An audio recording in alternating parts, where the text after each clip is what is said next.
Hello അസ്സലാമു അലൈക്കും, welcome back to my channel.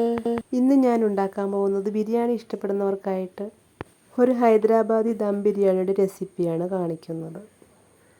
ഈ ബിരിയാണി നല്ല ടേസ്റ്റി ആയിട്ട് വളരെ പെട്ടെന്ന് എങ്ങനെയാണ് ഉണ്ടാക്കുന്നതെന്ന് കണ്ടു നോക്കാം. അപ്പോൾ എല്ലാവരും വീഡിയോ ഒന്ന് സ്കിപ്പ് ചെയ്യാതെ ഒന്ന് കണ്ട് സപ്പോർട്ട് ചെയ്യണേ. ആദ്യം നമുക്ക് സവോള ഒന്ന് ഫ്രൈ ചെയ്തെടുക്കണം. ഉരുളി വെച്ച് നന്നായി ചൂടായതിനു ശേഷം ഇതിലേക്ക് എണ്ണ ഒഴിച്ചു കൊടുക്കാം.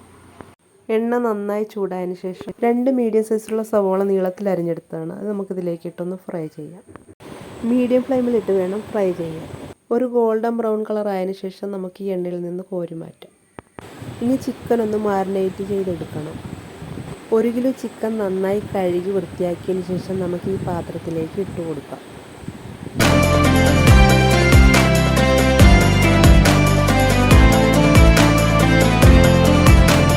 ഇനി ഈ ചിക്കനിലേക്ക് 1/4 ടീസ്പൂൺ മഞ്ഞൾപ്പൊടി ചേർത്ത് കൊടുക്കാം. ഒരു 2 ടീസ്പൂൺ കാശ്മീരി മുളക് പൊടിയും കൂടെ ഇതിലേക്ക് ചേർത്ത് കൊടുക്കാം. 1 ടീസ്പൂൺ ചിക്കൻ മസാലയും 1/4 ടീസ്പൂൺ ബിരിയാണി മസാലയും കൂടെ ഇതിലേക്ക് ചേർത്ത് കൊടുക്കാം.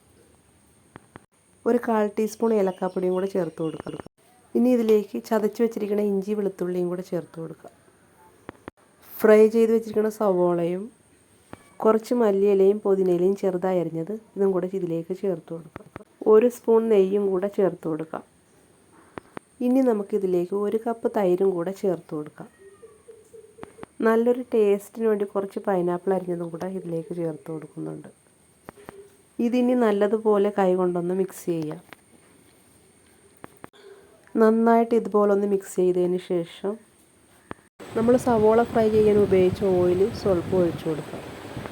ഇനി ഇതിലേക്ക് നാരങ്ങാ നീരും ഉപ്പും കൂടി ചേർത്ത് കൊടുക്കാം. ഇതിന് നന്നായിട്ട് ഒന്നും കൂടി ഒന്ന് മിക്സ് ചെയ്യാം. ഇത് നന്നായി മിക്സ് ചെയ്തതിന് ശേഷം മൂടി വെച്ച് 1 മണിക്കൂർ റെസ്റ്റ് ചെയ്യാൻ വെക്കാം. ഇനി നമുക്ക് ബിരിയാണിക്കുള്ള റൈസ് ഉണ്ടാക്കാം.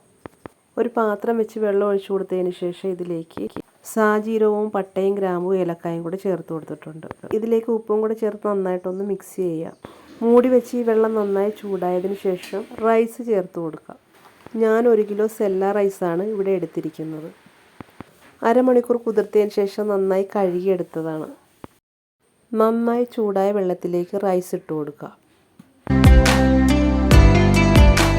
ഇനി ഇതിലേക്ക് നാരങ്ങാ നീരും 1 ടീസ്പൂൺ നെയ്യും കൂടെ ഒഴിച്ചു കൊടുക്കുക. ഇനി ഇതൊന്ന് നന്നായിട്ടൊന്ന് മിക്സ് ചെയ്യാം. നന്നായിട്ടൊന്ന് മിക്സ് ചെയ്തതിന് ശേഷം ഇതൊന്ന് മൂടി വെച്ചൊന്ന് കുക്ക് ചെയ്യുക. ഇനി ഈ റൈസ് ഒന്ന് 3/4% വേവിച്ചെടുക്കണം.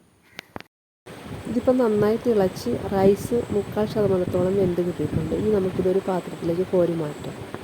ഇനി നമുക്കുള്ള ഒരു അടിക്കട്ടിയുള്ള പാത്രം അടുപ്പിൽ വെച്ചതിന് ശേഷം ഇനി ഇതിലേക്ക് മാരിനേറ്റ് ചെയ്ത് വെച്ചിരിക്കുന്ന ചിക്കൻ ഇട്ട് കൊടുക്കുക. അതിനുശേഷം ഇതൊന്ന് മൂടി വെച്ച് ഇതൊന്ന് കുക്ക് ചെയ്യുക.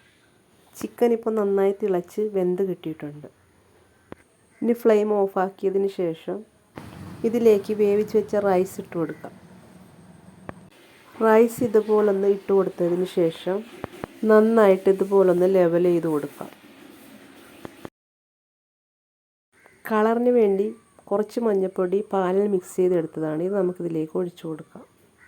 ഇതുപോലെ ഇതിലേക്കൊന്ന് ഒഴിച്ചു കൊടുക്കാം. ഇനി കുറച്ച് മല്ലിയിലയും പുതിനയിലയും ചെറുതായി അരിഞ്ഞത് ഇതിൻ്റെ പുറത്തേക്കൊന്ന് സ്പ്രെഡ് ചെയ്ത് കൊടുക്കുക. ഫ്രൈ ചെയ്ത് വെച്ചിരിക്കുന്ന സവാള ഇതുപോലൊന്ന് ഇട്ട് കൊടുക്കുക. 1 നുള്ളു ബിരിയാണി മസാലയും കൂടെ ഇതുപോലൊന്ന് സ്പ്രെഡ് ചെയ്ത് കൊടുക്കുക. ഇനി ഇതിലേക്ക് 1 സ്പൂൺ പനിനീരും കൂടെ ഒഴിച്ചു കൊടുക്കുന്നുണ്ട്. 1 സ്പൂൺ നെയ്യും കൂടെ ഒഴിച്ചു കൊടുക്കുക. ഇനി ഒരു അലൂമിനിയം ഫോയിൽ കൊണ്ട് ഇതൊന്ന് കവർ ചെയ്ത് കൊടുക്കുക. ഇതുപോലൊന്ന് കവർ ചെയ്തതിന് ശേഷം ഇതൊന്ന് മൂടി വെക്കാം. ഇതിൻ്റെ പുറത്തൊരു വെയിറ്റ് വെച്ച് കൊടുക്കാം. ഇനി ഇതൊന്ന് 15 മിനിറ്റ് ലോ ഫ്ലെയിമിലിട്ട് കുക്ക് ചെയ്താണ് നമ്മുടെ ബിരിയാണി റെഡിയായി. നല്ല ടേസ്റ്റി ആയിട്ടുള്ള ഒരു ഹൈദരാബാദി ദം ബിരിയാണിയാണ്. അപ്പോൾ ഇതുപോലൊന്ന് എല്ലാവരും ട്രൈ ചെയ്ത് നോക്കുക. പുതിയൊരു വീഡിയോ ആയിട്ട് വീണ്ടും കാണാം. Thank you for watching.